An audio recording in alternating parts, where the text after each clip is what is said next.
afternoon, everyone. Thanks for coming to this urgent discussion. As you all know, we are here to analyze the Greece collapse incident in West Java in 2022 and identify what went wrong and how we can improve. Good afternoon, sir. I still remember the day it happened.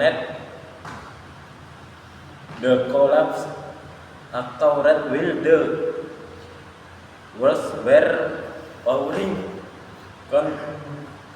concrete on the main beam. It was raining heavily.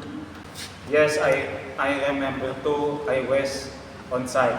The temporary scaffolding had been shaking due to strong winds the previous night. We should have stopped the work temporarily. But we did not, and the consequences were terrible.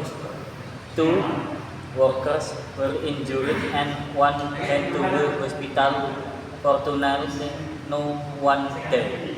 According to the investigation, the temporary structure was not strong enough to support the fresh concrete load.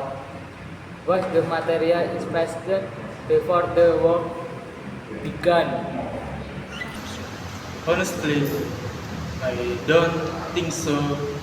The supplier said the material met the standard, but we did double check there was a mistake. That's very concerning.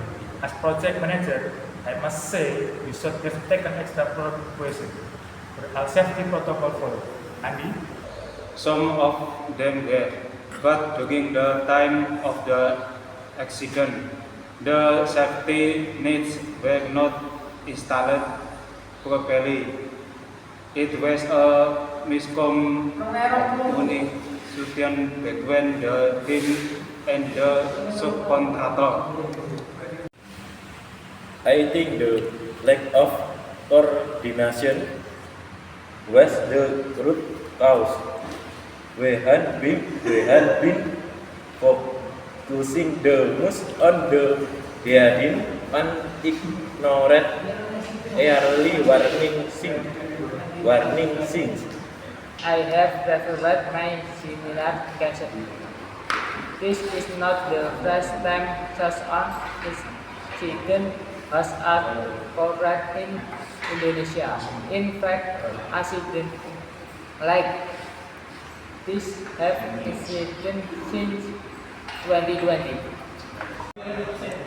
That's true.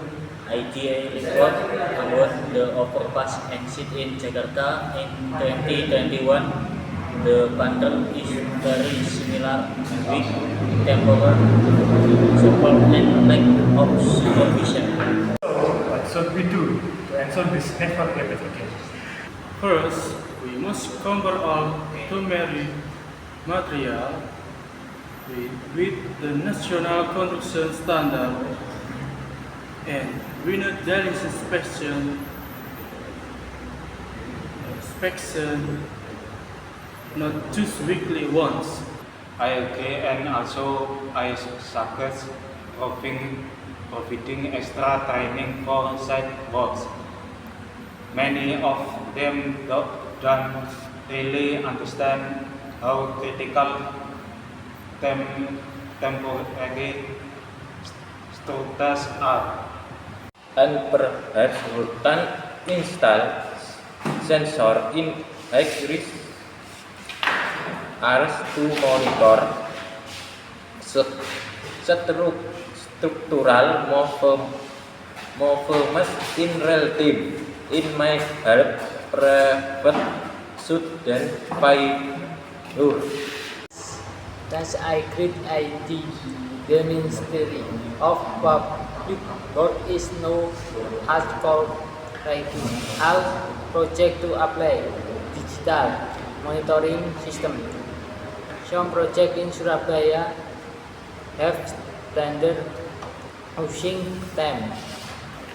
Are the system expensive? Yeah.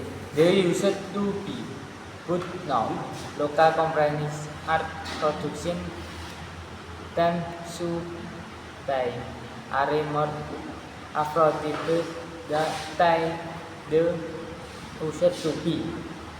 That's encouraging. If the cost is no longer a major issue, then we should seriously consider integrating those systems into our future project. I can look into fat growth and prepare a proposal for installing sensor system on our next deal. We need to move with before any new issues arise. In the meantime, I will conduct a vessel safety workshop for all works this week. We can afford another oversight like this. Also, perhaps we can establish a joint supervision task force involving engineers, safety officer, and foremen. That way, communication will improve. Idea solely rely too much on email and WhatsApp messages. I dedicated response that have resulted directly on site.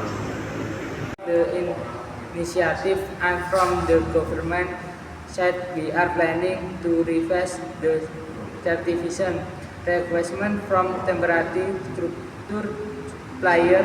It will include more rigorous quality checks. That's a necessary move. Many contractors rely on verbal guarantees instead of proper documentation. We should make document verification mandatory. Let us also develop and list the most basic need of daily by IAT Department Engineering Safety and Excavation before and major activities start. I can take charge of designing that checklist. It should be simple yet detailed. To gain common ownership.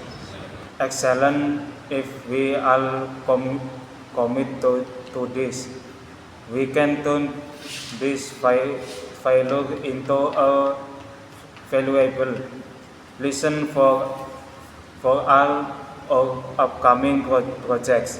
Everyone, thank you for your honest input and constructive suggestions. As finalists, the action plan and assignment responsibility be displayed together. We can make our future project safer and more real. Meeting adjourned. Thank you. Thank you.